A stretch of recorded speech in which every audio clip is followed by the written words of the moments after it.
Sree Ganesha Sharada Gurubhyo Namaha. Sindhuraruna Vigraham Trinayanam Manikyamaulispurat Taranayaka Shekharam Smitamukhim Apinamakshoruham Panibhyam Alipurna Ratna Chashakam Raktotpalam Bibhradim Saumyam Ratna Ghadastha Rakta Charanam Dhyayet Param Ambika. Welcome to all for this session on Lalitopakhyanam. In the previous chapter, we have seen Bhandasura sending his 30 sons to fight against the Shakti army. And on hearing that the Bhanda sons are arriving for a battle, Bala Tripura Sundari, the beautiful 9-year-old daughter of Sri Lalita Tripura Sundari, she went out for a battle to slay all of them, though she was stopped by Devi Lalita herself as well by Mantrini and Dandanatha Devi, for she being too young for a battle. Still, she insisted, and then she handled all of them single handedly, and she smashed their army, and with 30 arrows she beheaded all 30 sons of Bhanda. Hayagriva continued the story.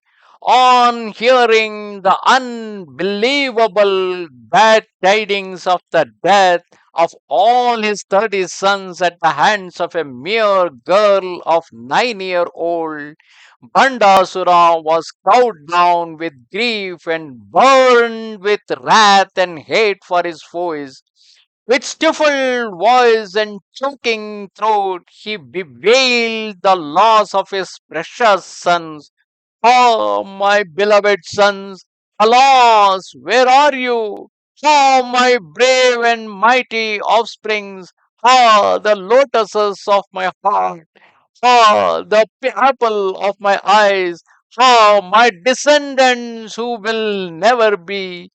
Even the hosts of Devas fear to face you and tremble before your prowess. Oh, now, my handsome sons, whose very appearance send cupid arrows into the heart of every damsel, where are you now? Why don't you appear before me for once? Please do show me your handsome faces but once. Is it fair for all of you to leave your father here alone and get away to Veera Swarga? Without you, my kingdom is nothing. My relatives and friends cannot fill your place in my heart. Even the people are not without you. My ministers and this Darbar hall have all become strange without your presence. Alas, why have you gone to heaven without me? And one child of girl has separated you all from me and put an end to my family line and genealogy. What play of jealous fate is this? What heinous crime have I committed in life that I should today meet with this bereavement and shame? What evil karma of mine is dogging my steps and bringing punishment on my sons too? The very same devas who used to run from your path with fright have now witnessed your downfall at the hands of a girl, and are elated and overjoyed at your shame. Alas, what can I do? All the wealth of the three worlds is nothing to me anymore without your smiling faces, nor can I smile anymore in this life.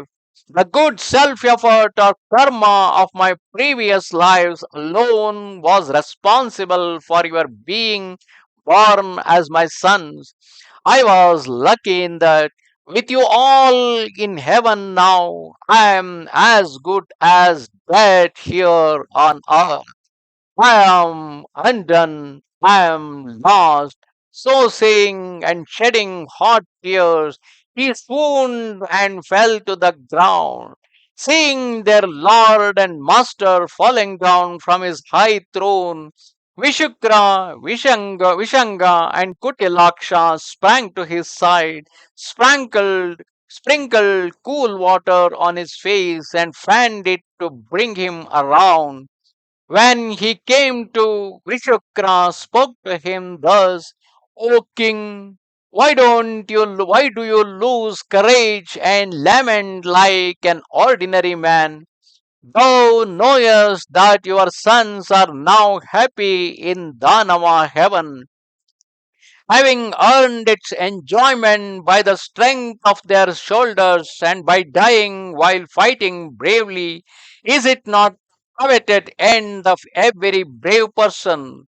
That is the path every one of us must tread one day. Can death will be removed by lamentations? During this, Bhandasura set aside his grief for his lost sons and rose up with hate, wrath, and cruelty flaming from his red eyes. He took out his dagger and turning it around and round, most dexterously vowed to cut the damsel to pieces before joining his relations and friends. So saying, he started to move to the battlefield, but his brother and commandant stopped him, saying, "O Lord, it is not at all necessary for you to go to kill a woman while we are here. We shall do that for you. We can drink the ocean dry and swallow the mountains in one gulp. What then is a woman to us? We can turn the world's topsy turvy. Permit us now. We shall do the needful immediately." Listening to their words full of pride and ahankara, Bhanda said, "Why so many of you against one woman? It is sufficient if Vishukra alone goes. He can throw the Vighna Yantra among the Shakti armies and make the Shakti forces unwilling to do the battle. That is as good as sure victory for us." Thus, in this story, we have seen how Bhanda was lamenting for the loss of all his 30 sons in the hand of Bala Tripura Sundari, who is just a 9-year-old girl. And then, while he was lamenting, his brothers Vishukra and Vishanga, and also his commandant Kutilaksha, they consoled him and they promised him that they will all three go and defeat the war. And in the end, Bhandasura decides, saying that Vishukra alone is enough to smash the entire Shakti army.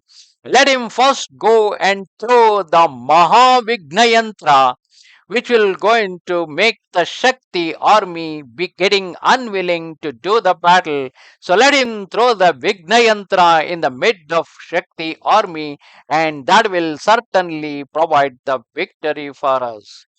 Namaste Sharada Devi, Kashmira Puramasini, Twamaham Prarthaye Nityam, Vidyadanancha Dehime. Goodbye.